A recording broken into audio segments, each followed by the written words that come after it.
In this video, I'm going to help you to become an academic weapon. And I define an academic weapon as someone who's not just getting by, but absolutely obliterating the standards required to succeed. And I'm going to do this by teaching you a technique called visible process mapping, which you can learn and apply in less than 24 hours. Visible process mapping is something I've developed and used in my coaching practice for years, and it's something that I do in almost every private consultation. And the reason visible process mapping works is because it helps us overcome something that I call learning baggage, which is one of the most common reasons that stop students from achieving their academic goals in the first place. Now, the easiest way to understand what learning baggage is and how it sabotages us is to understand the trajectory of an academic weapon. See, a lot of quick tips and studying hacks can be a total waste of time because it doesn't change our academic trajectory. In other words, if your trajectory looks like this, where you're barely meeting your next academic challenge and it's getting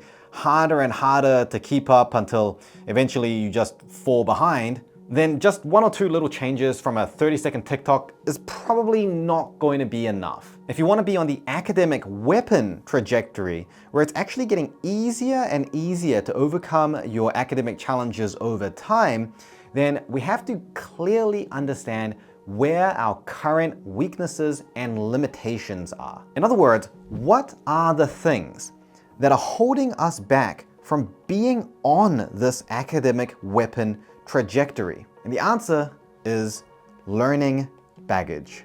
Learning baggage refers to the invisible habits that work against us, and we all have these habits. Now, a habit might be something like cracking your knuckles or playing with your hair, but it can also be a much more extensive process, like your entire morning routine of how you get out of bed and brush your teeth and get ready to leave for the day, or it might be the way that you warm up before a workout. They are processes that you've done lots of times and have become autopilot. But learning baggage is invisible because they are cognitive habits, meaning that they happen in our brain. These are ways of thinking that we run on autopilot. And when it comes to learning, our cognitive habits directly dictate our academic success or failure. And most people have never thought about their learning baggage, so it continues to sabotage them again and again. So here is how learning baggage prevents us from becoming an academic weapon. Learning is a series of cognitive processes, and some of these processes, like higher order learning, are beneficial for our long-term memory as well as our ability to perform. But our brain doesn't just automatically do these processes, otherwise learning would be easy. Instead, we have to use techniques to try and trigger these processes to happen in our brain. And now here's where learning baggage comes in. Most of these techniques are things that we kind of just picked up here and there over the years. We might have seen something that our friends use, we've read something, seen something online. It's sort of this haphazard combination. And some of these techniques are good and work for us, but then some of them aren't very effective.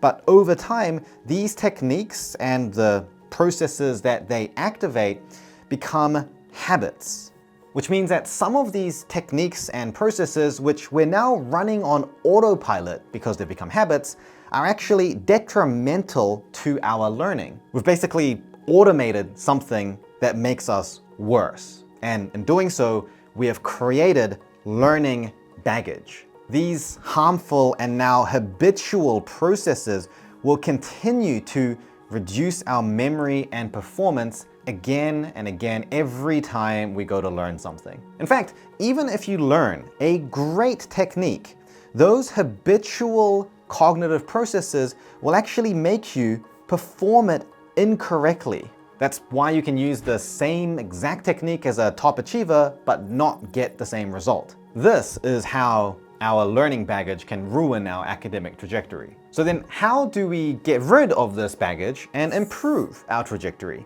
Unfortunately, many of these cognitive habits are invisible, which means that most people are not aware of the habits and processes that they use. And even if they are aware, they don't know which part specifically is helpful versus harmful. They just think that overall my studying is working for me or it's not. And it's actually this fact that learning baggage is invisible that can potentially keep someone on a downhill trajectory for the rest of their life. Just imagine someone comes up to you and says that they're struggling with their studying. They're getting bad results and they don't know why. They can't really explain their learning process. They're just doing a bunch of things that their friends told them to do a while ago. They don't know what's working. They don't know what's not. And frankly, they haven't really spent a lot of time or effort thinking about this. Would you expect that that person would actually improve? No, it's obvious that this person is not on a great trajectory. Yes, partially because they probably don't have great techniques, but mostly because they don't even know what they're doing right or wrong. Which is why the first step of becoming an academic weapon before learning any technique is just to make this invisible learning baggage visible. And the way we do that is with visible process mapping. Now, before I go into the actual mapping process and demonstration, the first thing that you can do to get a huge head start on this is to get your major learning habits assessed. If I were in front of you right now, then I would just ask you a bunch of questions and evaluate you on the spot. Unfortunately, I can't do that for every single one of you. So I've created a free quiz, which is the next best thing. It takes about 2 minutes to answer a bunch of questions, and then at the end, it will give you a report that tells you which major areas of your learning might be your learning baggage. The quiz is completely free to do, and although it doesn't replace the visible process mapping, it will make it a lot easier and probably much more accurate. I'll leave a link to the quiz for you in the description. So here's how we do the visible process map. It's basically a record of your entire learning flow. And I'm using this table here. I'll leave a link as well in the description where you can go and access this to do it yourself. We're gonna start off by putting in some baseline performance metrics of how we're finding things so far. So let's say my results right now tend to be good. My confidence is okay. My confidence to recall facts is, let's say, high. But my confidence to answer challenging questions or curveball questions might be kinda low. Overall, I feel like I spend more time than others studying, and the time that I spend relearning material that I forgot is, let's say, moderate. 20 to 40% of my studying time is just relearning stuff that I forgot. This helps us to calibrate how effective our learning flow is. Now you'll notice that in the middle of this, I've got this thing that's highlighted called the main learning event. The main learning event is really the first time where you're gonna sit down and properly be exposed to the topic. In most situations, this is a lecture. Covering it in class. If you're self-studying, it's the first time you sit down with a dedicated study session to say, hey, I'm gonna cover this topic now. And then what we do is we say, well, what are we doing during that main learning event? So let's say, for example, we're talking about this being a lecture. Then what am I doing inside this lecture? We wanna write down this process reasonably specifically. So let's say that I'm listening to the lecturer, I'm writing some notes. And again, be specific. What do the notes look like? They're linear, they use bullet points. I'm copy pasting some diagrams into it. And in the next column, we're saying why. What's the rationale for using that as a technique? We're trying to make that invisible connection between the technique we use and the process that it's meant to activate. I'm trying to make that more visible. So, well, I'm doing it because it's meant to help me focus. It's meant to help me concentrate. I think if I do it, it's gonna help me to remember the information more accurately. It's gonna help me to understand it a little bit more deeply. And then the next column, you see certainty.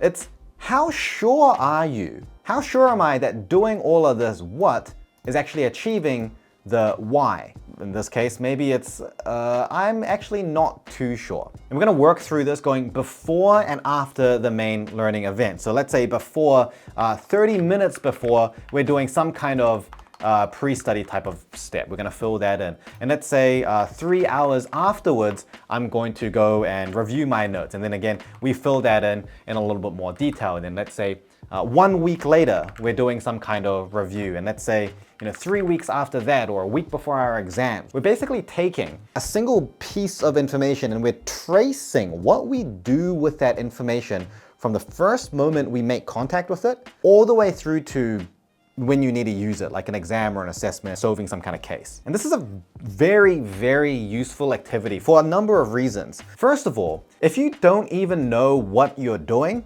you've found some definite learning baggage. The chances that you're doing all the right things without even really knowing what you're doing is very slim. Let's say you know what you're doing, but you're not really sure why. You think you're just doing it because that's what I'm used to doing. It's a habit. Now that could be learning baggage. Maybe it's a habit that you developed years ago that served you back when you were 8 years old, but now maybe should be optimized. And in this final column with certainty, that's another opportunity to find learning baggage. You know that you're doing something that's meant to achieve some kind of goal or effect, but it might not actually be doing that. So that's another possible habit or belief that you've had that you never really critically challenged. Now, remember, not every habit that you find is going to be learning baggage. Remember, it's a combination of some things that are useful and working for you and some things that are not. The point of the exercise is to make the invisible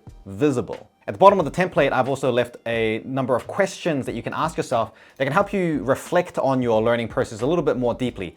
These are the types of questions that people don't generally tend to ask themselves. But they're also questions that I always ask when I do a learning consultation because it makes the learning baggage very obvious. Just to show you what it looks like when it's completed, here's an example of one that I did for one of my students during an initial consultation. And here's what I want you to notice is that a lot of the things that they were doing they were not very sure about. It was a lot of like not sure's, maybes, or definitely nots. So what this means is that they had a method of learning where they were doing a lot of things just based on previous habits, a lot of baggage. And so for this student, her name's Anjali. For Anjali, one of the light bulb moments for her when she did this was she found that she was spending like 3 hours writing these notes because it was to help her understand it and help her to remember it. But then she was also spending like 3 hours a day doing flashcards on the same stuff that she wrote the notes on because her notes didn't help her